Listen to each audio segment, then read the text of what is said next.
வணக்கம். இன்றைய முக்கிய செய்திகள். புதுவையில் உள்ள பாகூரில் ஜேசிஎம் மக்கள் மன்றத்தை ரிப்பன் வெட்டி குத்துவிளக்கேற்றி சமூக சேவகர் சார்லஸ் மார்ட்டின் திறந்து வைத்தார். தொடர்ந்து நடைபெறும் நலத்திட்ட உதவிகள் வழங்கும் விழாவில் ஏராளமான பொதுமக்கள் பங்கேற்றுள்ளனர். முன்னதாக பாகூர் வந்த சமூக சேவகர் சார்லஸ் மார்ட்டினுக்கு உற்சாக வரவேற்பு அளிக்கப்பட்டது.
எல்லாருக்கும் வணக்கம்.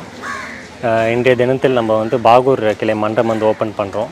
இது வரைக்கும் ஏற்கனவே 9 தொகுதியில் மன்றம் ஓப்பன் பண்ணியிருக்கோம். இன்றைக்கி 10வது இடத்துல பாகூரில் ஓப்பன் பண்ணுறோம்.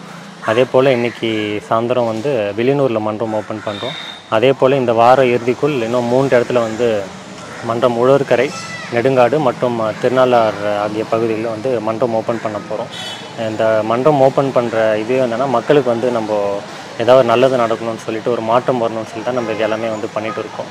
அடுத்த வருடம் வர 2026 தேர்தலுக்கு அப்புறம் புதுச்சேரி மாநிலத்துக்கு மிகப்பெரிய மாற்றங்கள் நடக்க போகிறது. இத்தனாண்டு காலமாக இருக்காத மாற்றங்கள் பெரிய அளவு நம்ம புதுச்சேரி மக்களுக்கும் இந்த புதுச்சேரி மாநிலத்துக்கும் நடக்க போகும்னு சொல்லிட்டு இந்த இடத்துல தெரிவித்துக் கொள்கிறேன். நன்றி, வணக்கம். புதுவை பாகூர் பகுதியில் ஜேசிஎம் மக்கள் மன்றத்தை சமூக சேவகர் சார்லஸ் மார்ட்டின் ரிப்பன் வெட்டி குத்துவிளக்கேற்றி திறந்து வைத்தார். தொடர்ந்து நடைபெற்ற நலத்திட்ட உதவிகள் வழங்கும் விழாவில் பாகூர் பகுதி இளைஞர்களுக்கு carrom board, volleyball, cricket kit உள்ளிட்ட விளையாட்டு உபகரணங்கள் மற்றும் விளையாட்டு மைதானத்திற்கு தேவையான ஃபோக்கஸ் லைட், நெட் ஆகியவற்றையும் மற்றும் பெண்களுக்கு பரிசு பொருட்கள் என 1500க்கும் மேற்பட்டவர்களுக்கு அத்தியாவசிய பொருட்களை வழங்கினார். இங்கே வருகை தந்திருக்கும் அனைத்து தாய்மார்களுக்கும், தந்தைமார்களுக்கும், என் சகோதரர்களுக்கும், அனைத்து நல்ல உள்ளங்களுக்கும் என் மனமார்ந்த வணக்கங்கள். இங்கே மேடையில் அமர்ந்திருக்கும் இந்த மன்றத்தோட தலைவரே ரீகன் ஜான்குமார் அவர்கள்தான். அவரே இந்த தொகுதியிலிருந்து வந்திருக்கிறதுக்கு இந்த தொகுதி பெருமைப்பட வேண்டும். உண்மையாகவே அவங்க அப்பா பின்னாடி ஒரு பெரிய பேரோட வந்தாலும் அவங்க ஃபேமிலிக்கே மக்களுக்கு உதவி செஞ்சு நல்ல விஷயங்களை கொடுத்து தான் பழக்கம். அதை அவர் பையனும் கடைபிடிக்கிறதுல மனமார்ந்த நன்றிகள். மங்களம் தொகுதியிலிருந்து திரு கனபிரான் தலைவர் வந்திருக்கார். அவர் அரசாங்க வேலையை விட்டுட்டு மக்களுக்காக பணி செய்யணும்னு சொல்லி வேலை செஞ்சு கொண்டிருக்கிறார்கள். இங்கே உங்களை ரிப்ரசன்ட் பண்ணி வந்திருக்கும் அனைத்து மேடைகளுக்கும் பெரியவர்களுக்கும் அனைவருக்கும் என் வணக்கங்கள். முதலாம்ல எதுக்காக இளைஞர்கள் அரசியலுக்கு வரணும்? இன்னைக்கு உண்மையாவே நிறைய இளைஞர்கள் தவறான பாதையில போயிட்டு இருக்காங்க. போதைப் பொருளா இருக்கட்டும், ஒரு ஆல்கஹாலா இருக்கட்டும். ஏன்னா இதுக்கு மெயின் காரணம்னு பார்த்தீங்கன்னா வேலை இல்லாத ஒரு சூழ்நிலை. அதை ஏன் இந்த அரசாங்கம் செய்யவில்லை? ஏன்னா என்னைய பர்சனலா எடுத்துக்கிட்டீங்கன்னா உண்மையாவே எனக்கு எந்த ஒரு தேவையோ இருக்கிறது இறைவன் எனக்கு உண்மையாவே நல்லா என்னையும் குடும்பத்தையும் நல்லபடியாக வச்சிருக்காங்க. அப்ப எனக்கு இருந்த ஆதகம் என்னன்னா, உண்மையே நம்ம இந்த மாதிரி நல்ல ஒரு இடத்துல இருக்கோம், நான் நினைச்ச வெளிநாடுல போய் செட்டில் ஆகி நிம்மதியான ஒரு வாழ்க்கையை வாழலாம். அப்படி இருக்கும்போது இந்த மாதிரி புதுச்சேரி மக்கள் வந்து இவ்வளவு கஷ்டப்படுறாங்க. ஒரு குடிநீர்ல கழிவுநீர் கலக்குது, ஒரு ஸ்கீமை நம்பியே, அரசாங்கத்தை நம்பியே அவங்க சொந்த காலம் இல்லாம என்னைக்குமே அரசாங்கத்தை போய் ஒரு கையேந்தி பிச்சை ஏந்தியே இருக்கிற ஒரு சூழ்நிலையை நான் பாக்குறேன். ஒரு ஸ்கூல் குழந்தைங்க நடு ரோட்ல வந்து எங்களுக்கு கல்வியில சொல்லிக் கொடுக்கறதுக்கு ஆசிரியர்கள் இல்லை, டீச்சர்ஸ் இல்லை, கல்வி டாய்லெட்டை வந்து தூய்மைப்படுத்தி அதை கிளாஸ் ரூமா நடத்திட்டு இருக்காங்க. இந்த மாதிரி நீங்க சொல்லணும்னா ஏகப்பட்ட விஷயங்கள். ஒரு தமிழனா, ஒரு இந்த மண்ணில் பிறந்த ஒரு மனிதனா, நம்ம முன்னோர்கள், நம்ம மன்னர்கள் இந்த தமிழும் இந்த மொழிக்கும் இந்த நிலத்துக்காக அவங்க தியாகம் பண்ணது வந்து கொஞ்சம் நஞ்சம் இல்லை. அவங்க உயிர் மட்டும் இல்லை, பொருளாதாரத்தையும் அவங்க எவ்வளவோ கொடுத்து இந்த மண்ணை காப்பாத்தி இவ்வளவு தூரம் நம்ம கலாச்சாரத்தையும் பாரம்பரியத்தையும் காப்பாத்திட்டு வந்திருக்காங்க. இன்னைக்கு இருக்க அரசியல்வாதிகள்லாம் பாத்தீங்கன்னா என்ன, நம்மளுக்கு என்ன கட்டிங், ஃபர்ஸ்ட் போனாலே இன்னைக்கு நான் வந்து அரசியல் வந்தேன், இன்னைக்கு ஒரு பதவியில உட்கார்றேன், எதுக்காக அரசியல் வரேன், ஒரு காசு நான் இங்க செலவு பண்றேன், இந்த காசை நான் எப்படி எடுக்கிறது, இந்த மாதிரி நோக்கத்துல யார் அரசியல் வந்தாலும் மக்களுக்கு என்னைக்குமே நல்லது செய்ய முடியாது. கடல் புண்ணியத்துல அந்த ஒரு சூழ்நிலை எனக்கு இல்லை. நான் யாரோட பணத்தையும் வந்து இங்க சம்பாதிச்சு உங்ககிட்ட இருந்து எடுத்துட்டு போனது ஒரு தேவையும் இல்லை. அது என்னைக்குமே நான் அதை செய்ய மாட்டேன். அது உங்களோட சத்தியம்.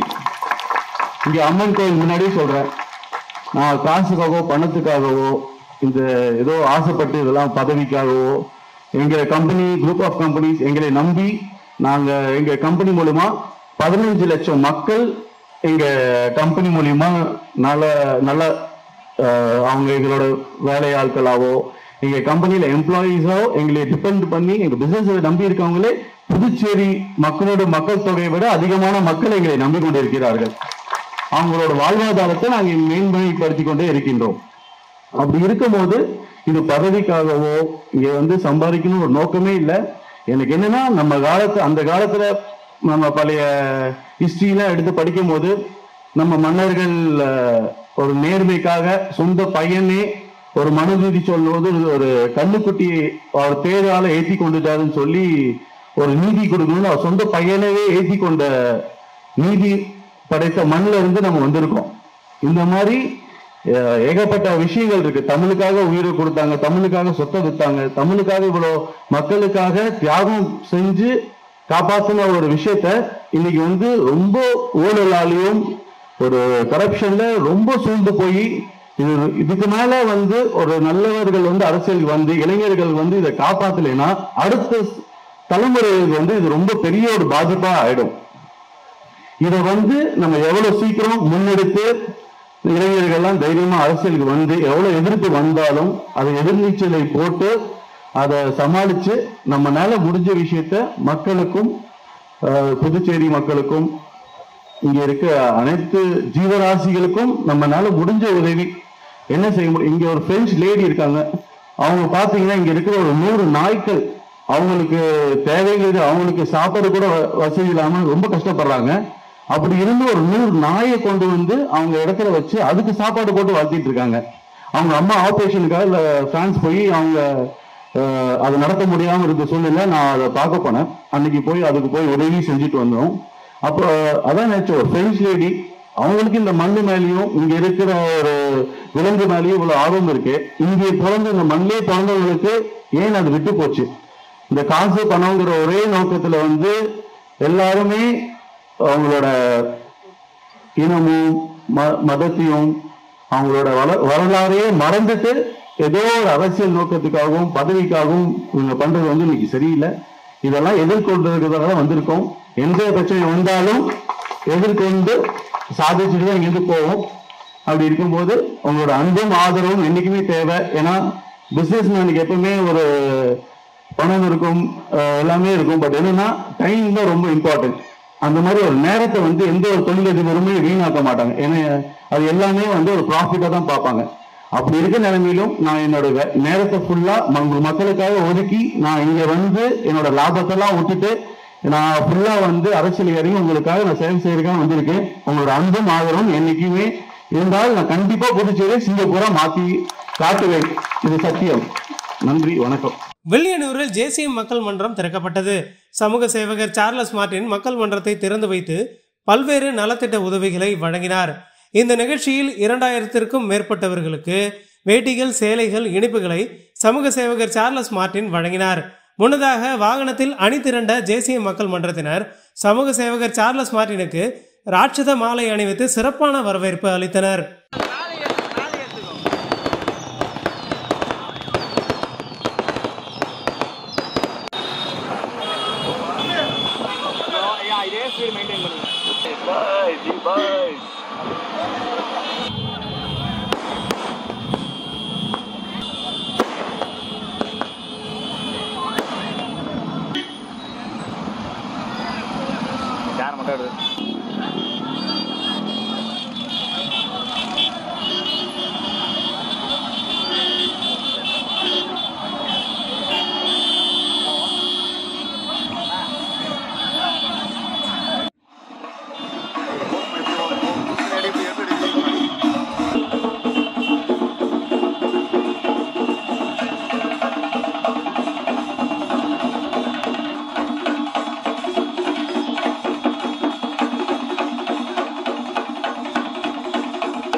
எங்களோட 10வது மன்றம் வரைக்கும் ஓப்பன் பண்ணியிருக்கோம். இப்போ வெளியூரில் 11வது மன்றம் ஓப்பன் பண்ணிகிட்டு இருக்கோம்.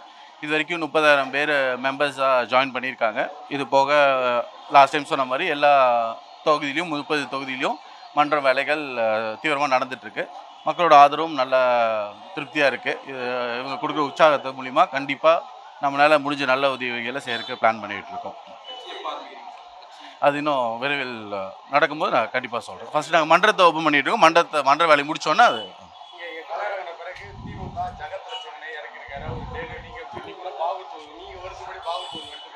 ஆமாம் இல்லை இப்போ தான் காலம் சூடு பிடிச்சிருக்குன்னு நினைக்கிறேன். அவங்களும் வந்து இப்போ தான் உண்மையாகவே ஒரு பெரிய லெவலில் ஒரு ஆப்போசிஷனாக இன்னைக்கு கன்சிடர் பண்ணுற மாதிரி தோணுது. ஸோ அதனால தான் அவங்க வந்து இப்போ தீவிரமாக இது வரைக்கும் அவ்வளோ தீவிரமாக இதை கவனிக்காமல் இருந்தது. இப்போ நம்ம வந்ததுக்கப்புறம் அவங்க கொஞ்சம் தீவிரமாக இறங்கியிருக்காங்க. அது நேரில் பார்ப்போம். எனக்கு தெரிஞ்சு அதுக்கும் இதுக்கும் சம்மந்தம். இப்போ நான் இங்கே வந்திருக்கிறதுக்காக தான் மெயினாக இப்போ அவங்க சைட்லேருந்து வந்திருக்காங்க. அதுதான் நான் ஆமாம்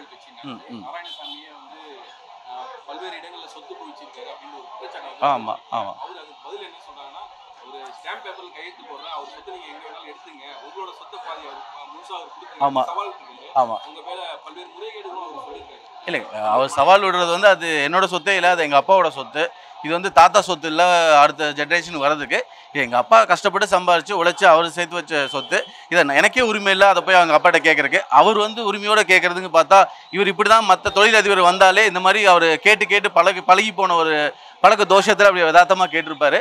அதனால தான் இங்கே நிறைய இண்டஸ்ட்ரீஸ் கிட்ட வரும்போது இந்த மாதிரி சொத்து எனக்கு கொடுங்க, காசு கொடுங்க கேட்டதுனால தான் நிறைய பேர் அவங்க விட்டு விலையும் போயிருக்காங்க.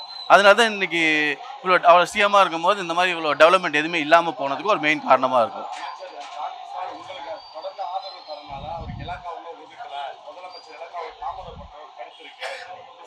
அது முதலமைச்சர்கிட்ட தான் நீங்கள் கேட்கணும். அது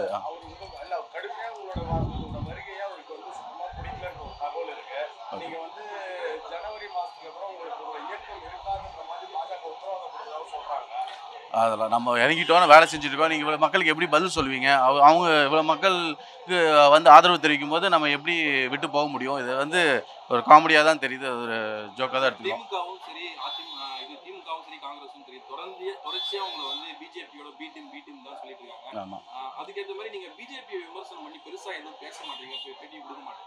இல்லைங்க, இப்போதைக்கு நான் வந்திருக்கேன், இப்போ தான் அரசியல் வந்திருக்கோம். இவங்க தான் வந்து என்னை பற்றி டைரெக்டாக என்னை தாக்குறாங்க. யாரெல்லாம் என்னை டைரெக்டாக தாக்குறாங்களோ அவங்களுக்கு நம்ம டைரெக்டாக எம்எல்ஏ வந்து டிஎம்கே எம்எல்ஏ வந்து அவர் டைரெக்டாக தாக்குறாரு, நம்ம அதுக்கு பதில் சொல்லி கொடுத்தோம். இப்போ நாராயணசாமி வந்து டைரெக்டாக தாக்குறாரு, அவர் டைரெக்டாக பதில் சொல்கிறோம். இந்த மாதிரி யாரெல்லாம் என்னை தாக்கிட்டு இருக்காங்களோ அவங்களுக்கு நாங்கள் உரிய பதில்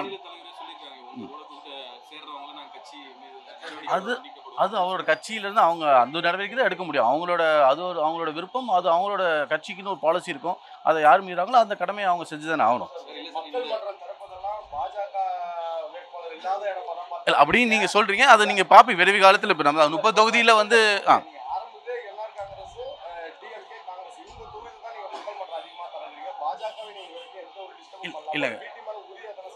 இல்லைங்க, நான் தான் ரெசிக்னேஷன் கிளியராக கொடுத்துட்டேன்னு சொல்கிறேன். கொடுத்ததுக்கப்புறம் அங்கே உரிய அங்கீகாரம் கிடைக்கல, நம்ம வந்து வெயிட் பண்ணோம், 6 மாதம் இது பண்ணோம், எந்த அங்கீகாரம் கிடைக்கல. அவங்க அதுக்காக நான் தனியாக வந்ததுக்கப்புறம் நம்ம எப்படி, ஏன்னா தனியாக நம்ம எது நம்ம இங்கே சாத்தியப்படுதோ, எனக்கு எது நல்லது மனசுக்கு போடுதோ, நான் அது மக்களுக்கு என்ன எதிர்பார்க்கணும் அதை தான் நான் பண்ண முடியும். நான் இவங்களுக்கு சாதகமாகவும் அவங்களுக்கு சாதகமாக யாருக்கு சாதகமாகவும் இது செய்ய முடியாது. யாருமே எந்த தப்பு பண்ணாலும் நானும் சொல்லிட்டுருக்கேன். டெய்லியும் வந்து இன்றைக்கி போர்ட்ஃபோலியோ பார்த்தீங்கன்னா எஜுகேஷன் விஷயத்துலையும் நான் அப்போஸ் பண்ணிருக்கேன், அது பிஜேபி கிட்ட தான் இருக்குது.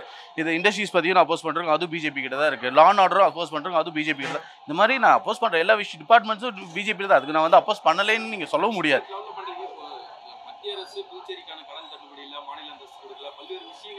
இல்லைங்க, கொடுத்த பணத்தை ரிட்டர்ன் அனுப்புறீங்கன்னா நீங்கள் அவங்க அதுக்கு மேலே நீங்கள் எப்படி எதிர்பார்க்கலாம்? நீங்கள் அவங்க ஆல்ரெடி கொடுக்குற 400 கோடியை வந்து 500 கோடியை வந்து ரிட்டர்ன் அனுப்பிச்சிருக்கீங்க. ஆல்ரெடி ஸ்மார்ட் சிட்டியில் 99 crores 99 கோடியில் செலவு பண்ண விஷயங்களை நீங்கள் ஆக்டிவேட் பண்ண முடியாமல் தண்டமாக இருக்குது. ஸ்கூல்ஸ் ஒழுங்காக நடத்த முடியல. இவ்வளோ ஆல்ரெடி நீங்கள் கொடுத்த ஃபண்ட்ஸே நீங்கள் ஒழுங்காக யூட்டிலைஸ் பண்ண. ஸ்மார்ட் சிட்டின்னு சொன்னீங்க, அந்த இது பொட்டானிக்கல் கார்டன் ஓப்பன் பண்ணிவிட்டு ட்ரெயின் ஓடாமல் இருக்குது. நீங்கள் அப்போ என்ன செலவு பண்ணீங்க? இதுக்கெல்லாம் கேள்வி கேட்கும். நிறைய இது பில்டிங் கட்டிட்டு பாதியில் நின்றுட்டுருக்கு. இதெல்லாம் ஓப்பன் பண்ணுங்க தான் நாங்கள் டெய்லியும் என்னோட சோஷியல் மீடியாவில் டெய்லி எல்லாத்துக்கும் அவேர்னஸ் கொடுத்துட்ருக்கேன். எல்லா டிபார்ட்மெண்ட் எல்லா மினிஸ்ட்ரியும் தான் நான் தாக்கிட்டு இருக்கேன், தவிர எந்த ஒரு மினிஸ்ட்ரி நான் வந்து பார்த்துட்டு நான் தாக்காமல் அந்த மாதிரி எந்த விஷயமும் இல்லை. நியாயமாக நேர்மையாக எதுவோ நம்ம வந்திருக்கிறதே வந்து ஒரு புது அரசியல் கொடுக்கலாம், அதுக்காக தான் மக்கள் ஆதரவிக்கிறாங்க. அந்த இதுக்கு நம்ம துரோகம் செய்ய முடியாது. என்றைக்குமே நான் இந்த புதுச்சேரிக்கு என்ன நல்லதோ அது கண்டிப்பாக அதை நோக்கி தான் செல்வோம், பயன்படுவோம்.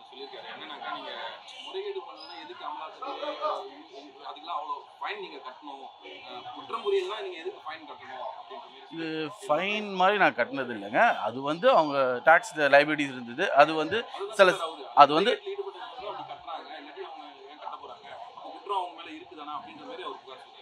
அப்படின்னு இதெல்லாம் இது வந்து வாதுக்கு வேணால் நல்லா இருக்குமே தவிர நம்ம வந்து டேக்ஸ் கட்டணுங்கிறத அவங்க லைபிலிட்டி சொல்கிறாங்க. அந்த லைபிலிட்டி வேணுங்கிறத நம்ம டேக்ஸை கட்டுறோம். அது வந்து அந்த ஒரு கால்குலேஷன் இதுதான் இருக்கும். அது என்ன சொல்கிறாங்களோ அதை நாங்கள் செஞ்சுட்டு தானே இருக்கோம். இது வரைக்கும் அப்படி ஒரு அலிகேஷன் நாங்கள் ஜேசிக்கு த்ரோ பண்ணியோ மக்களோட காசை நாங்கள் திருடியோ அந்த மாதிரி எதுவுமே செஞ்சது இல்லையே. இப்போ அவரோட அலிகேஷன் சொல்கிறாருன்னா இது மக்களோட மக்களுக்கு தான் நாங்கள் டேக்ஸ் தானே கட்டிகிட்டு இருக்கோம், நாங்கள் கட்டலேன்னு சொல்லியே. அவர் அலிகேஷன் வைக்கிறதுக்கு எவ்வளோ கேஸ் எங்கள் மேலே 50க்கு மேலே கேஸ் போட்டாங்க. எல்லாம் நாங்கள் கேஸும் ஃபைட் பண்ணி இப்போ ஒன்றும் இல்லை, இடியில் வந்து எங்களுக்கு அட்டாச் பண்ணி வச்சுருக்காங்க. அது வந்து இன்னும் ப்ரூவே பண்ணல. ப்ரூவ் பண்ணாமல் அவங்க அட்டாச் பண்ணி வச்சுருவாங்க. வச்சுட்டு அதுக்கப்புறம் நம்ம என்னைக்கு ப்ரூவ் பண்ணி அது இல்லை நாங்கள் இது ஜஸ்டிஃபை பண்ணுறோமோ அன்றைக்கி தான் அது ரீச் ஆகும். ஸோ இது அட்டாச் பண்ணது எல்லாத்தையுமே இவர் வந்து எங்ககிட்ட எடுத்துட்டாங்கன்னு சொல்கிறாங்க. அது வந்து இது வந்து ஒரு ப்ராசஸ். இது வந்து இப்போ கோர்ட்டில் போய் நம்ம ஒரு கேஸ் ஃபைல் பண்ணோம்னா அந்த கேஸுக்குன்னு சில அமௌண்ட் டெபாசிட் பண்ணோம். அந்த மாதிரி சில அமௌண்ட்டை டெபாசிட் பண்ணி நம்ம ஃபைட் பண்ணிட்டு இருக்கோமே தவிர இதை வந்து இவர் சொல்கிற மாதிரி இது வந்து டேக்ஸ் இவேஷனோ அந்த மாதிரி எந்த விஷயமும் இல்லை. தரமற்ற மருந்துகள் விநியோகத்தினால உயரதிகாரிகளே கைது செய்யப்பட்டிருக்காங்க. சுகாதாரம் எப்படி இருக்கு? இப்போ நேற்று கூட பார்த்தீங்கன்னா டெங்குவால ஒரு மாணவி இறந்துருக்காங்க. ஆமாம், இல்லைங்க, நீங்கள் சுகாதாரம் சுற்றுச்சூழல்லாம் நீங்கள் உண்மையாகவே எதுவுமே எல்லாமே ஓப்பன் ட்ரைனேஜ் சிஸ்டமாக தான் இருக்குது. நீங்கள் ஃபஸ்ட்டு அந்த ட்ரைனேஜ் சிஸ்டமை நீங்கள் மாற்றணும். First underground drainage system கொண்டு போகணும். த லாட் ஆஃப் டெவலப்மெண்ட்டுக்கான லாட் ஆஃப் இஷ்யூஸ் இருக்குது. இதை யாருமே எடுத்து பேச மாட்டாங்க, யாரும் செய்யவும் மாட்டாங்க. பட்ஜெட் அலோகேட் பண்ணுறதையும் அதில் எவ்வளோ ஊழல் செய்யணும் தான் பார்க்குறாங்களே தவிர இதை வந்து எடுத்து அதை டெவலப் பண்ணி இன்வெஸ்ட் பண்ணி அதை ஒரு டெவலப்மெண்ட்டுக்காக பண்ணணுங்கிற நோக்கம் இல்லாமல் போயிட்டுருக்கு. இல்லை எல்லா அது ஊழல் இருக்கிறத நான் அப்படி தானே சொல்ல முடியும். இல்லைங்க, இன்னைக்கு ஆட்சியில் யார் இருக்காங்களோ அது பண்ணுற மாதிரி தான் தெரியும். அப்படி இல்லை, யார் அந்த பதவியில் உட்காந்துருக்காங்களோ அது அப்போ சப்போஸ் அவங்களும் இருந்தாங்களோ யார் இருந்தாங்களோ அது ஊழல் பண்ணாங்கன்னு தானே சொல்ல முடியும். அது ஊழல் பண்ணுறதை விட அது அமௌண்ட்டை வந்து இவங்க செலவே பண்ண மாட்டுறாங்க. அது நீங்கள் சொல்கிறீங்க. இல்லை இன்னைக்கு அது இல்லை, மக்கள் என்ன நினைக்கிறாங்க இதை நீங்களே என்ன சொல்கிறீங்க? இன்னைக்கு நல்லா நீங்கள் எப்படி ஆட்சி எப்படி நடந்துட்டு இருக்கு? நீங்கள் ஊழலே நடக்கலன்னு சொல்கிறீங்களா? இல்லை கண்டிப்பாக ஊழல் நடந்துட்டு தானே இருக்குது. அதுக்கு தானே மக்கள் எதிர்பார்க்க. ஏன்னா ஊழல் இருக்கிறதுனால தானே இன்றைக்கி இவ்வளோ பிரச்சனைகள் வருது. ஊழல் இல்லாத ஆட்சி இருந்தால் தான் டெவலப்மெண்ட். இப்போ சிங்கப்பூரில் ஊழல் இருக்குன்னு நீங்கள் யாரையாவது கை காட்டி சொல்லிட முடியுமா? அந்த ஒரு டெவலப்மெண்ட் எப்படி போயிட்டுருக்கு? அந்த டெவலப்மெண்ட் இங்கே இல்லைன்னா இங்கே ஊழல் சில விஷயங்கள் இருக்கிறதா தான் அது நீங்கள் சொல்கிறீங்க. நாங்களும் இல்லைங்க, நான் சொல்கிறேன் என்ன நடந்துட்டுருக்கோ அந்த இஷ்யூஸ் வந்து கண்டிப்பாக நடந்துட்டுருக்கு. அது நடக்குன்னு தான் சொல்லிட்டு இருக்கேன். அதை தான் ஊழல் இருக்குன்னு தான் நான் சொல்கிறேன். அது வந்து ஓப்பனாக அது வந்து தெரியுது, எல்லாத்துக்கும் மக்களுக்கு ஓப்பனாகவே தெரியுது தானே. அது இல்லை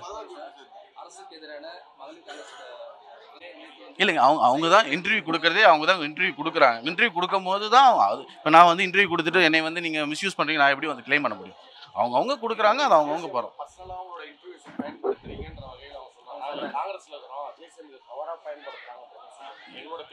இல்லைங்க, அவங்க வந்து ஒரு சொசைட்டியில் வந்து இவ்வளோ தப்பு நடக்குதுன்னு விஷயத்த சொன்ன விஷயத்த ஐடிலேருந்து பண்ணியிருக்காங்க. அது என்ன லீகாலிட்டி என்னவோ அது லீகல் படி அது நீங்களே பார்க்குறீங்க உங்களுக்கே தெரியுது இந்த மாதிரி எப்படி மக்கள் எந்த அளவுக்கு ஆதரவு தெரிவிக்காங்க. உங்களுக்கே பார்த்தாலே தெரியும். மக்கள் உண்மையாகவே அவங்களுக்கு அவங்களுக்கு ஒரு பெரிய விஷயத்தை எதிர்பார்க்குறாங்க. நல்ல ஒரு ஆட்சி கொடுப்பாங்களான்னு ஆவலாக இருக்காங்க. உண்மையாக இவங்க பாவர்ட்டி பார்த்தீங்கன்னா 65,000 பேரில் பிலோ பாவர்ட்டி லைன் இருந்தாங்களா, இப்போ வந்து அது 1.5 லட்சத்துக்கு 1 லட்சத்துக்கு மேலே போயிடுச்சு. ஸோ இந்த மாதிரி அடிப்பட்ட மக்களுக்கு வந்து ரொம்ப பிரச்சனைகள்லாம் இருக்குது. ஸோ அதுதான் இப்போ அந்த பிரச்சனைக்கு ஒரு தீர்வாக மக்கள் வந்து என்னால் முடியும்னு நினைக்கிறாங்க. நான் ஆட்சிக்கு வந்து சம்பாதிக்கிறதுக்காகவோ இதோட ஊழல் செஞ்சு சம்பாதிக்கிறதுக்காக வரல. நம்ம ரொம்ப தெளிவாக இருக்கோம். நம்மளுக்கு இருக்கிற சொத்தாக இருக்கட்டும், இருக்கிற அசட்ஸாக இருக்கட்டும், எல்லாத்துக்குமே தெரிஞ்சதான் ஓப்பனாக டிக்ளேர் பண்ணுறது தான். நாங்கள் வந்து ஒரு நல்லாட்சி கொடுக்கும், மக்களுக்கு ஒரு நல்ல விஷயம் செய்யணுங்கிறதுக்காக வந்திருக்கோம். அதை நீங்கள் எங்களுக்கு ஒரு வாய்ப்பு கொடுத்தீங்கன்னா அதை கண்டிப்பாக நாங்கள் நிறைவேற்றி காட்டுவோம்.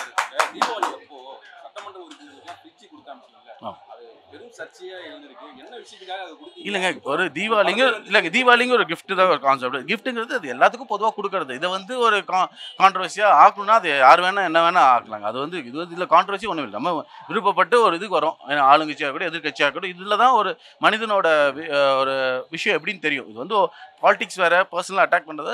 ஒரு ஃபெஸ்டிவல் வந்து எல்லாரும் ஒன்று கூடி ஒன்றா செலிப்ரேட் பண்ணக்கூடியதாக ஒரு ஃபெஸ்டிவல். அது அந்த ஒரு முறையில் தான் நாங்கள் எல்லாத்துக்கும் யாருக்கும் ஒரு பாரபட்சம் பார்க்காம நாங்கள் இது கிஃப்ட் பண்ணுறோம்.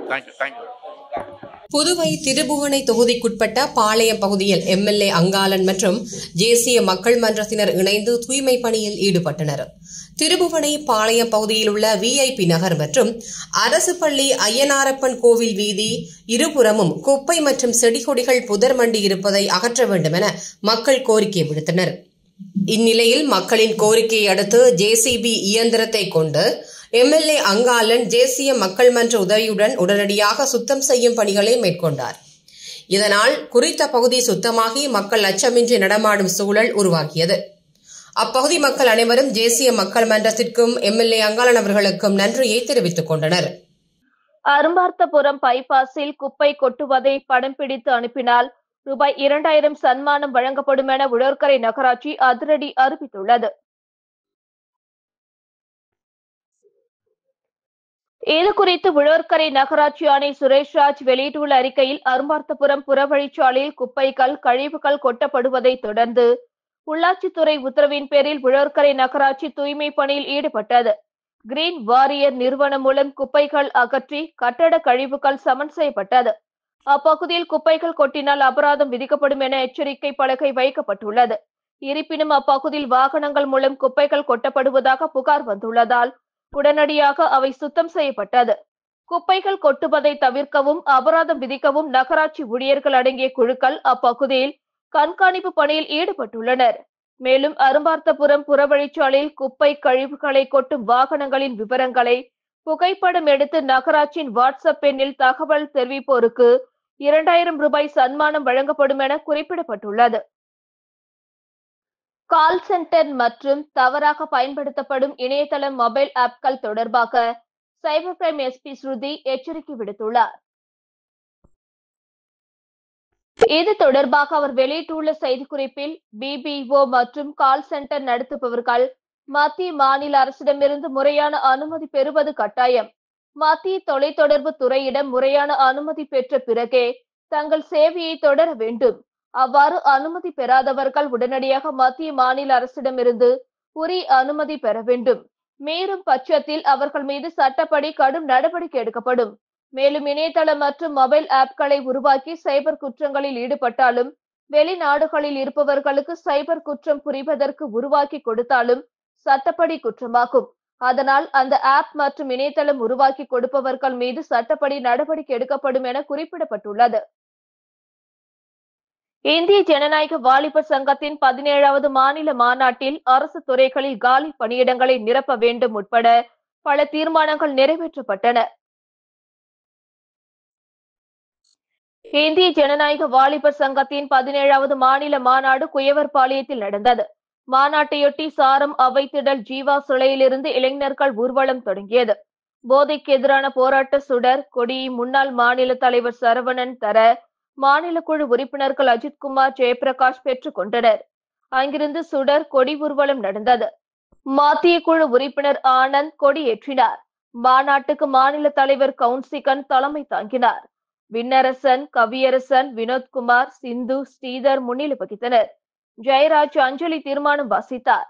அகில இந்திய தலைவர் ரஹீம், மத்திய செயற்குழு உறுப்பினர் ஜெய்க் தாமஸ், மாநில செயலாளர் சஞ்சய் சேகரன், பொருளாளர் ரஞ்சித்குமார், பிரவீன்குமார் பங்கேற்று பேசினர். மாநாட்டில் புதிய வேலை வாய்ப்புகளை உருவாக்க வேண்டும், அரசு துறைகளில் காலி பணியிடங்களை நிரப்ப வேண்டும் உட்பட பல தீர்மானங்கள் நிறைவேற்றப்பட்டன. மாநில குழு உறுப்பினர் நிலவழகன் நன்றி கூறினார். உழவர்கரை பகுதிகளில் தெருநாய்களுக்கு உணவளிக்கும் இடங்களை தெரிவிக்க வேண்டும் என்று நகராட்சி ஆணையர் சுரேஷ்ராஜ் அறிவுறுத்தியுள்ளார். இது குறித்து அவர் வெளியிட்டுள்ள செய்திக்குறிப்பில், உச்சநீதிமன்றம் தெருநாய்களுக்கு பொது இடங்களில் உணவளிப்பதால் அப்பகுதியில் வசிப்பவர்களுக்கும் வாகனங்களில் செல்வோருக்கும் இடையூறுகள், விரும்பத்தகாத நிகழ்வுகள் ஏற்படுவதால் அதனை தவிர்க்க பொது இடங்களில் தெருநாய்களுக்கு உணவளிக்கும் பழக்கத்தை ஒழுங்குபடுத்த வேண்டும். நகராட்சிக்குட்பட்ட ஒவ்வொரு வார்டு பகுதிகளிலும் பொதுமக்களுக்கு பாதிப்பில்லாமல் தெருநாய்களுக்கு உணவளிக்க பிரத்யேகமான இடங்களை அடையாளம் கண்டு அந்த இடங்களில் மட்டுமே உணவளிக்குமாறு அறிவிப்பு பலகைகள் வைக்குமாறு உத்தரவிட்டுள்ளது. அதன் அடிப்படையில் உழவர்கரை நகராட்சி ஒவ்வொரு வார்டிலும் தெருநாய்களுக்கு உணவளிக்க பிரத்யேகமான இடங்களை அடையாளம் காணும் பணிகளை மேற்கொண்டு வருகிறது. எனவே உழவர்கரை நகராட்சிக்குட்பட்ட பகுதிகளில் உள்ள அனைத்து குடியிருப்பு நல சங்கங்கள், விலங்குகள் நல ஆர்வலர்கள் தங்கள் பகுதிகளில் தெருநாய்களுக்கு உணவளிக்க ஏதுவான இடங்கள் இருப்பின் அவற்றின் விவரங்களை உழவர்கரை நகராட்சியின் வாட்ஸ்அப் எண்ணில் 2 நாட்களுக்குள் தெரிவிக்க வேண்டும் என குறிப்பிடப்பட்டுள்ளது. காரைக்கால் அடுத்த அகரசேத்தூர் பகுதியில் அமைந்துள்ள ஸ்ரீ பிரதாப சிம்மேஸ்வரர் ஆலய மகா கும்பாபிஷேக விழாவில் ஆயிரக்கணக்கான பக்தர்கள் கலந்து கொண்டு சுவாமி தரிசனம் செய்தனர். காரைக்கால் அடுத்த அகரசேத்தூர் பகுதியில் அமைந்துள்ள பிரசித்தி பெற்ற ஸ்ரீ சிவகாம சுந்தரி அம்பாள் சமேத ஸ்ரீ பிரதாப சிம்மேஸ்வரர் ஆலய கும்பாபிஷேக விழா வெகு விமர்சையாக நடைபெற்றது. பழமை வாய்ந்த இவ்வாலய கும்பாபிஷேகம் கடந்த 2019ஆம் ஆண்டு நடைபெற்றது. அதன் பிறகு நூதன ராஜகோபுரம் திருப்பணி வேலைகள் முழுவீச்சில் நடைபெற்று கும்பாபிஷேக விழா கடந்த 6ஆம் தேதி காலை கணபதி ஹோமமும் மாலை முதல் கால யாகசாலை பூஜையுடன் துவங்கியது. தொடர்ந்து 6ஆம் கால யாகசாலை பூஜை மகா பூர்ணாகிதியுடன் நிறைவு பெற்று கடம் புறப்பாடு நடைபெற்றது. யாகசாலையில் பூஜித்த புனித நீர் அடங்கிய கலசங்களை சிவாச்சாரியர்கள் ஏந்தி ஆலயத்தை வலம் வந்து வேத மந்திரங்கள் ஓத மங்கள வாத்தியங்கள் முழங்க ஆலய ராஜகோபுர விமானங்களுக்கு மகா கும்பாபிஷேகம் சிறப்பாக நடைபெற்றது. தொடர்ந்து மகா தீபார்த்தனை நடைபெற்றது. தொடர்ந்து ஸ்ரீ பிரதாப சிம்மேஸ்வரர், ஸ்ரீ சிவகாம சுந்தரி அம்பாள் உள்ளிட்ட மூலவர்களுக்கு மகா கும்பாபிஷேகமும் மகா தீபார்த்தனையும் நடைபெற்றது. கும்பாபிஷேக விழாவில் திருப்பணிக்குழு, அறங்காவலர் குழு நிர்வாகிகள் உள்ளிட்ட ஆயிரக்கணக்கான பக்தர்கள் கலந்து கொண்டு சுவாமி தரிசனம் செய்தனர். காட்டேரிக்குப்பம் பகுதியில் அமைந்துள்ள 33 அடி உயர அருள்மிகு சுந்தரநாயகி விடனுரை அஷ்டலிங்கேஸ்வரர் ஆலயத்தில் திருவிளக்கு பூஜை மற்றும் 2ஆம் ஆண்டு திருக்கல்யாண உற்சவம் வெகு சிறப்பாக நடைபெற்றது. காட்டேரிக்குப்பம் பகுதியில் அமைந்துள்ள 33 அடி உயர அருள்மிகு சுந்தரநாயகி விடனுரை அஷ்டலிங்கேஸ்வரர் திருக்கோவிலில் 2ஆம் ஆண்டு அஷ்டலிங்கேஸ்வரர் மற்றும் சுந்தரநாயகிக்கு திருக்கல்யாண வைபவமும் மற்றும் பெண்கள் பங்கேற்ற 1ஆம் ஆண்டு திருவிளக்கு பூஜை வெகு சிறப்பாக நடைபெற்றது.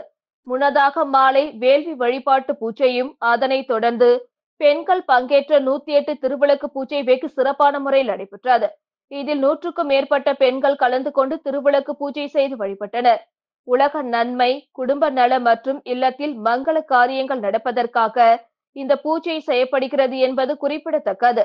மேலும் இந்த ஆலயத்தில் 1ஆம் வருடமாக திருவிழாவின் முக்கிய நிகழ்ச்சியாக திருவிளக்கு பூஜை நடைபெற்றது.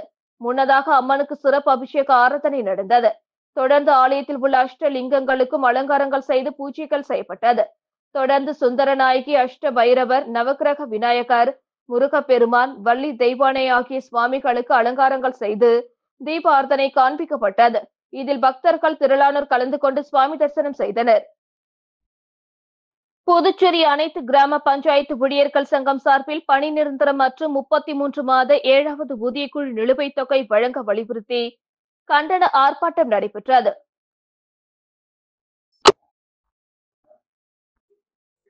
புதுச்சேரி அனைத்து கிராம பஞ்சாயத்து ஊழியர்கள் சங்கம் சார்பில் பணி நிரந்தரம் மற்றும் 33 மாத 7வது ஊதியக்குழு நிலுவைத் தொகை வழங்க வலியுறுத்தி கவன ஈர்ப்பு ஆர்ப்பாட்டம் சட்டப்பேரவை முன்பு நடைபெற்றது.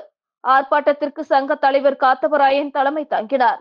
தொடர்ந்து ஊழியர்கள் தங்களது கோரிக்கைகளை வலியுறுத்தி மாநில அரசை கண்டித்தும் கோஷங்கள் எழுப்பினர். சன்னியாசிக்குப்பம் அரசு நடுநிலைப் பள்ளியில் அறிவியல் கண்காட்சி நடைபெற்றது. புதுச்சேரி மாநிலம் சன்னியாசிக்குப்பம் அரசு நடுநிலைப் பள்ளியில் அறிவியல் கண்காட்சி நடைபெற்றது. இந்நிகழ்ச்சியில் பள்ளியின் ஆங்கில ஆசிரியர் அலோன்சோ போப் சௌரி வரவேற்புரையாற்றினார். பள்ளி பொறுப்பாசிரியர் டேனியல் அந்தோனிராஜ் வாழ்த்துரை வழங்கினார். சிறப்பு விருந்தினர்களாக பள்ளி மேலாண்மை குழு தலைவி குமாரி, துணைத் தலைவர் BS வெங்கடேசன், திருபுவனை அரசு உயர்நிலைப் பள்ளியின் அறிவியல் ஆசிரியர் சண்முகப்பிரியா ஆகியோர் கலந்து கொண்டு அறிவியல் கண்காட்சியை தொடங்கி வைத்தனர். மாணவர்களின் அறிவியல் படைப்புகளை பார்வையிட்டு அவர்களின் திறமைகளை பாராட்டினர். அறிவியல் ஆசிரியர் சண்முகப்பிரியா கண்காட்சியில் வைக்கப்பட்டிருந்த சிறந்த அறிவியல் படைப்புகளை தேர்ந்தெடுத்தார். ஆசிரியர் கார்த்திக் நன்றி உரை வழங்கினார். இந்நிகழ்ச்சிக்கான ஏற்பாடுகளை பள்ளி ஆசிரியர்கள் மற்றும் மாணவர்கள் செய்திருந்தனர். புதுச்சேரி கடலூர் நெடுஞ்சாலையில் விபத்துக்களை தடுக்கும் வகையில் ரூபாய் 60 லட்சம் மதிப்பீட்டில் தடுப்பு சுவர் அமைக்கும் பணியினை சட்டப்பேரவைத் தலைவர் செல்வம் இன்று தொடங்கி வைத்தார். கடலூர் புதுச்சேரி நெடுஞ்சாலையில் அடிக்கடி விபத்து ஏற்படுவதை தடுக்கும் வகையில் குறிப்பாக நோனாங்குப்பம் படகு குழாமிலிருந்து அரியாங்குப்பம் காவல் நிலையம் வரை உள்ள மணவெளி சட்டமன்ற தொகுதிக்குட்பட்ட நெடுஞ்சாலையில் மைய தடுப்பு சுவர் அமைக்க சட்டப்பேரவைத் தலைவர் செல்வம் புதுச்சேரி அரசு பொதுப்பணித்துறை தேசிய நெடுஞ்சாலை கோட்டம் மூலம் நடவடிக்கை எடுத்தார். அதன்படி ரூபாய் 60 லட்சம் திட்ட மதிப்பீட்டில் அரியாங்குப்பம் காவல் நிலையம் முதல் நோனாங்குப்பம் படகு குழாம் வரை மைய தடுப்பு சுவர் அமைக்கும் பணியினை இன்று சட்டப்பேரவைத் தலைவர் செல்வம் பூமி பூஜை செய்து தொடங்கி வைத்தார். இந்த நிகழ்ச்சியில் பொதுப்பணித்துறை தேசிய நெடுஞ்சாலை கூட்டம் செயற்பொறியாளர் பன்னீர், உதவி பொறியாளர் கண்ணன், இளநிலை பொறியாளர் மணிவண்ணன் மற்றும் மணவெளி தொகுதி பாஜக நிர்வாகிகள், அப்பகுதி முக்கிய பிரமுகர்கள் மற்றும் பொதுமக்கள் கலந்து கொண்டனர். புதுச்சேரியில் சைபர் மோசடி கும்பலிடம் 6 பேர் ரூபாய் 1.92 லட்சத்தை இழந்துள்ளனர். கொரவள்ளி மேட்டை சேர்ந்த நபர் ஆன்லைன் மூலம் லாட்டரி சீட்டு வாங்கியுள்ளார். அவரை தொடர்பு கொண்ட மர்ம நபர் கேரளா லாட்டரியில் 8 லட்சம் ரூபாய் பரிசு விழுந்துள்ளதாக தெரிவித்துள்ளார். இதையடுத்து லாட்டரி பரிசு பணத்தை பெற செயலாக்க கட்டணம் மற்றும் GST செலுத்த வேண்டுமென கூறியுள்ளார். இதை நம்பி 78,220 ரூபாய் மர்ம நபருக்கு அனுப்பி ஏமாந்தார். பொருளைன்பேட்டையை சேர்ந்தவர் 68,598, புதுச்சேரியை சேர்ந்தவர் 22,490 ரூபாய், கதிர்காமத்தை சேர்ந்தவர் 6,500 ரூபாய், சண்முகாபுரத்தை சேர்ந்தவர் 9,000, முத்தியால்பேட்டையை சேர்ந்தவர் 7,549 என 6 பேர் சைபர் மோசடி கும்பலிடம் 1,92,357 ரூபாய் இழந்துள்ளனர். புகாரின் பேரில் சைபர் கிரைம் போலீசார் வழக்கு பதிந்து விசாரித்து வருகின்றனர். தமிழ்நாடு தௌஹீத் ஜமாத் புதுச்சேரி மாநிலத்தின் மாவட்ட செயல் வீரர்கள் கூட்டம் நடைபெற்றது. தமிழ்நாடு தௌஹீத் ஜமாத் புதுச்சேரி மாநிலம் சார்பாக சமீபத்தில் தேர்தல் ஆணையம் கொண்டு வந்துள்ள தீவிர வாக்காளர் திருத்த நடைமுறைகள் குறித்து அவசர மாவட்ட செயல் வீரர்கள் கூட்டம் மாவட்ட தலைவர் அபீப் ரஹ்மான் தலைமையில் வானரப்பேட்டை பகுதியில் நடைபெற்றது. இக்கூட்டத்தில் சிறப்பு அழைப்பாளராக மாநில செயலாளர் முகமது யூசுப் கலந்து கொண்டு SIR நடைமுறைகள் குறித்தும் அதில் பின்பற்ற வேண்டிய ஒழுங்குகள் குறித்தும் எடுத்துரைத்தார். SIR படிவத்தை தெளிவாக பூர்த்தி செய்து கொடுக்க வேண்டும் என்றும் அலட்சியமாக இருந்துவிடக் கூடாது. சமீபத்தில் பீகாரில் சுமார் 45 லட்சம் மக்களின் வாக்குரிமை பறிபோனது மட்டுமல்லாமல் அவர்களின் குடியுரிமையும் கேள்விக்குள்ளாக்கப்பட்டுள்ளது என்றும் தற்பொழுது 12 மாநிலங்களில் தொடங்கப்பட்டுள்ள இந்த SIR நடைமுறைகள் தமிழகத்திலும் வீரியம் எடுத்துள்ளது. நிர்வாகிகள் தமிழ்நாடு தௌஹீத் ஜமாத்தின் கிளைகள் மூலம் முகாம்கள் அமைத்து எந்த ஒரு வாக்காளரின் வாக்குரிமையும் விடுபடாத அளவில் விழிப்புணர்வோடு இருந்து விண்ணப்பத்தை பூர்த்தி செய்து சமர்ப்பிக்க உதவிகள் செய்திட வேண்டும் என்று கூறினார். அதேபோல் தமிழ்நாடு தௌஹீத் ஜமாத்தின் அதிகாரப்பூர்வ வலைத்தளங்களில் விண்ணப்ப படிவங்களை எவ்வாறு பூர்த்தி செய்வது தொடர்பான தகவல்கள், வீடியோக்கள் உள்ளன. அவற்றை சமுதாயம் பயன்படுத்திக் கொண்டு வாக்குரிமையை பாதுகாத்திட வேண்டும் என்றும் பிப்ரவரி 2026 முழுமையான வரைவு வாக்காளர் பட்டியலில் தகுதியான அனைவரின் வாக்குரிமையும் பெற்றிடும் வகையில் உழைத்திட வேண்டும் என்றும் கூறினார். இந்த அவசர செயற்குழு கூட்டத்தில் மாவட்ட கிளை நிர்வாகிகள், மாவட்ட பேச்சாளர்கள் என நூற்றுக்கணக்கானோர் கலந்து கொண்டனர். இறுதியாக மாவட்ட பொருளாளர் அபுபக்கர் சித்திக் அவர்கள் நன்றி கூறினார். திருநள்ளாற்றில் பயனாளிகளுக்கு நலத்திட்ட உதவிகளை சட்டமன்ற உறுப்பினர் GNS ராஜசேகரன் வழங்கினார். காரைக்கால் மாவட்டம் திருநள்ளாறு தொகுதிக்குட்பட்ட முதியோர்கள், விதவைகள், கணவரால் கைவிடப்பட்டோர், முதிர் கன்னிகள் உள்ளிட்ட பயனாளிகளுக்கு சட்டமன்ற உறுப்பினர் GNS ராஜசேகரன் புதுச்சேரி அரசின் உதவித் தொகைக்கான அடையாள அட்டைகளை சுமார் 200க்கும் மேற்பட்டோருக்கு வழங்கினார். முன்னதாக பேசிய GNS ராஜசேகரன் தொடர்ந்து மக்கள் பணியில் ஈடுபட்டு வருவதாகவும் சட்டமன்ற உறுப்பினர் ஆவதற்கு முன்பும் தற்பொழுதும் தொடர்ந்து செய்து வருவதோடு வருங்காலங்களிலும் சிறப்பாக மக்களுக்கான திட்டங்களையும் செயல்படுத்துவோம் என்று தெரிவித்தார். தேர்தலின் போது பலர் நாம் தேர்தலுக்கு பிறகு திருநள்ளாற்றில் இருக்க மாட்டோம் என்று தெரிவித்தனர். ஆனால் தற்பொழுது வரை நாம் இங்குதான் இருக்கிறோம். இப்படி கூறியவர்கள் எங்கு இருக்கிறார்கள் என்று தெரியவில்லை என தெரிவித்தார். வரும் 14ஆம் தேதிக்குள்ளாக அனைவருக்கும் இந்த உதவித்தொகை வந்து சேரும் எனவும் நம்பிக்கை தெரிவித்தார். இந்நிகழ்ச்சியில் மாவட்ட தலைவர் முருகதாஸ் உள்ளிட்ட ஏராளமான பாஜகவினர், திருநள்ளாறு பகுதி பொதுமக்கள், பயனாளிகள் கலந்து கொண்டனர். முத்தியால்பேட்டை தொகுதிக்குட்பட்ட சோலைநகர் பட்டினதாரர் கார்டன் பகுதியில் சுமார் 47 லட்சம் மதிப்பில் புதைவிட கேபிள் அமைக்கும் பணியினை தொகுதி சட்டமன்ற உறுப்பினர் பிரகாஷ்குமார் பூஜை செய்து தொடங்கி வைத்தார். புதுச்சேரி முத்தியால்பேட்டை தொகுதிக்குட்பட்ட சோலைநகரில் பல ஆண்டு காலமாக புதைவிட கேபிள் இல்லாமல் உள்ள பட்டினத்தார் கார்டன் பகுதிக்கு அப்பகுதி மக்களின் கோரிக்கை ஏற்று தொகுதி சட்டமன்ற உறுப்பினர் பிரகாஷ்குமாரின் பெரும் முயற்சியால் அங்கு வசிக்கும் 100 குடும்பங்களுக்கு சுமார் 2 முதல் 3 கிலோமீட்டர் அளவுக்கு புதைவிட மெயின் கேபிள் மற்றும் அனைத்து வீடுகளுக்கும் புதைவிட கேபிள் இணைப்பு மற்றும் அங்குள்ள தெருவிளக்குகளுக்கு புதைவிட கேபிள் இணைப்பு ஆகியவை சுமார் 47 லட்சம் மதிப்பில் மேற்கொள்ளப்பட உள்ளது. இதனைத் தொடர்ந்து அந்த பணிக்கான பூமி பூஜை விழா இன்று நடைபெற்றது. விழாவில் தொகுதி சட்டமன்ற உறுப்பினர் பிரகாஷ்குமார் கலந்து கொண்டு தலைமை தாங்கி பூஜை செய்து பணியை தொடங்கி வைத்தார். மேலும் விரைந்து பணிகளை முடிக்குமாறு அதிகாரிகளிடம் அறிவுறுத்தினார். இந்த நிகழ்ச்சியில் மின்துறை கண்காணிப்பு பொறியாளர் ரமேஷ், செந்தில்குமார், செயற்பொறியாளர் ராஜஸ்ரீ, உதவி பொறியாளர்கள் திலகராஜ், சசிகுமார், இளநிலை பொறியாளர்கள் செல்வ முத்தையன், லோகநாயகி மற்றும் சட்டமன்ற உறுப்பினரின் ஆதரவாளர்கள், தொகுதி NR காங்கிரஸ் நிர்வாகிகள் உட்பட அப்பகுதி மக்கள் திரளாக கலந்து கொண்டனர். புதுக்குப்பம் கிராமத்தில் உள்ள சுனாமி குடியிருப்பு வீதிகளுக்கு ரூபாய் 50 லட்சம் திட்ட மதிப்பில் புதிய சிமெண்ட் சாலை மற்றும் வடிகால் வாய்க்கால் அமைக்கும் பணியினை சட்டப்பேரவைத் தலைவர் செல்வம் பூஜை செய்து தொடங்கி வைத்தார். மணவெளி தொகுதிக்குட்பட்ட புதுக்குப்பம் பகுதியில் உள்ள சுனாமி குடியிருப்புகளுக்கு புதிய சாலை மற்றும் வடிகால் வசதி கேட்டு அப்பகுதி மக்கள் தொகுதி சட்டமன்ற உறுப்பினரும் சட்டப்பேரவைத் தலைவருமான செல்வத்திடம் கோரிக்கை வைத்தனர். இதனையடுத்து சட்டமன்ற தொகுதி மேம்பாட்டு நிதியில் இருந்து ரூபாய் 50 லட்சம் திட்ட மதிப்பில் புதிய சிமெண்ட் சாலை மற்றும் வடிகால் வாய்க்கால் அமைக்கும் பணியின் துவக்க விழா இன்று நடைபெற்றது. இப்பணிகளை சபாநாயகர் செல்வம் பூஜை செய்து தொடங்கி வைத்தார். இந்த நிகழ்ச்சியில் அரியாங்குப்பம் பொறுப்பு ஆணையர் நாகராஜ், இளநிலை பொறியாளர் சரஸ்வதி மற்றும் புதுக்குப்பம் கிராம பஞ்சாயத்தார், தொகுதி தலைவர் லட்சுமிகாந்தன், இளைஞர்கள், பெண்கள் உள்ளிட்ட பொதுமக்கள் கலந்து கொண்டனர்.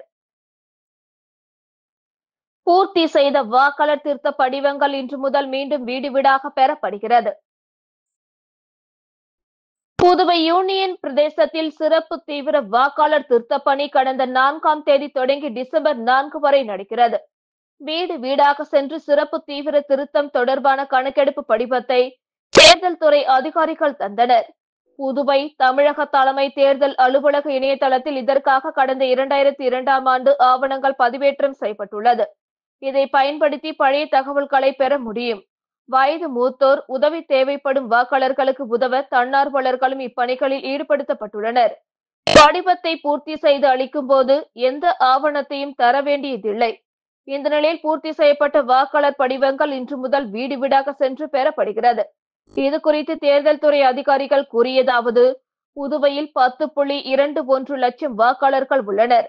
அதில் வீடு தேடி சென்று 90% படிவங்கள் தரப்பட்டுள்ளன. மீதி விடுபட்ட வாக்காளர்களுக்கு வீடு தேடி சென்று கணக்கெடுப்பு படிவங்கள் தர நடவடிக்கை எடுக்கப்படும். இன்று முதல் ஒவ்வொரு வீடாக சென்று பூர்த்தி செய்யப்பட்ட படிவங்களை அதிகாரிகள் பெறுவார்கள். படிவங்கள் சரியாக பூர்த்தி செய்யப்பட்டுள்ளதா என்பதை பார்ப்பார்கள். தேவைப்பட்டால் உதவி செய்து பூர்த்தி செய்வார்கள். குறிப்பிட்ட காலத்துக்குள் பூர்த்தி செய்து வாக்காளர்கள் படிவங்கள் தர கோருவோம். சிறப்பு முகாம்களும் 1 மாதத்துக்கு பிறகு நடத்தப்படும் என்றனர். மாணவிகளுக்கு பாலியல் தொல்லை கொடுக்கப்பட்ட சம்பவத்தை அடுத்து மாணவர்கள் போராட்டம் நடத்தியதால் தனியார் செவிலியர் கல்லூரிக்கு 2 வாரங்களுக்கு விடுமுறை அளிக்கப்பட்டுள்ளது.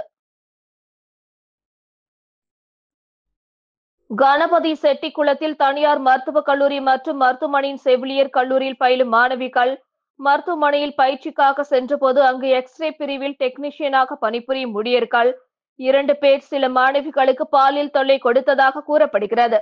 இது குறித்து பாதிக்கப்பட்ட மாணவிகள் கல்லூரியின் உள்ளீட்டு புகார் குழுவிடம் புகார் தெரிவித்தனர். அவர்களும் விசாரணை நடத்தி குற்றம் நடந்ததை உறுதிப்படுத்தினர். இந்த நிலையில் மாணவிகள் மீதான பாலியல் துன்புறுத்தல்களை கண்டித்தும் இதில் தொடர்புடையவர்களை பணி நீக்கம் செய்து சட்ட ரீதியான நடவடிக்கை எடுக்க வலியுறுத்தியும் கல்லூரி மாணவ மாணவிகள் கல்லூரி வளாகத்தில் போராட்டத்தில் ஈடுபட்டனர். இந்த நிலையில் மருத்துவக் கல்லூரியில் உள்ள செவிலியர் கல்லூரிக்கு 2 வாரங்களுக்கு விடுமுறை விடப்பட்டுள்ளது. இத்துடன் செய்திகள் நிறைவடைந்தன. வணக்கம்.